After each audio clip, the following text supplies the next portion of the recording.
서울 동대문경찰서 성범죄 조사에서 왜 초기 대응에 변호사가 중요한지 말씀드리겠습니다. 성범죄 사건은 조사 통보를 받는 순간부터 방향이 갈립니다. 많은 분들이 가서 사실대로 말하면 되지 않나 라고 생각합니다. 그런데 수사는 감정이 아니라 기록 중심으로 흘러갑니다. 첫 진술, 첫 조서가 이후 판단의 기준이 됩니다. 그때의 표현 하나가 사건의 틀로 굳어질 수 있습니다. 나중에 정정하려고 하면 이미 흐름이 잡혀 있는 경우가 많습니다. 황당하게 느껴질 수 있지만 현실은 그렇습니다. 초기 대응에서 가장 먼저 하는 일은 사건을 분류하는 겁니다.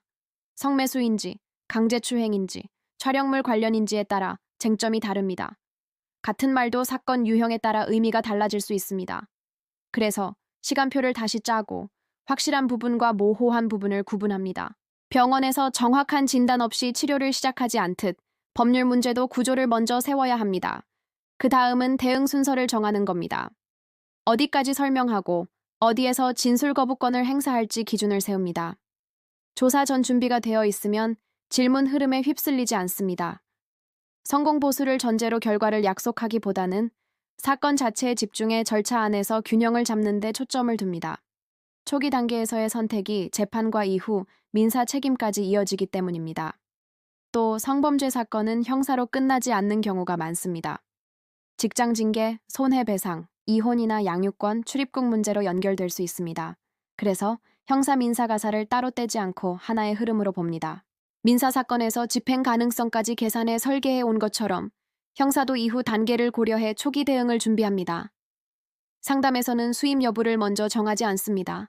충분히 듣고 구조를 설명하고 선택지를 정리합니다. 맞지 않는 판단이 더 적절한 경우도 있습니다. 모든 사건을 내일 바로 진행한다는 기준으로 자료를 준비하고 조사 일정에 맞춰 다시 점검합니다.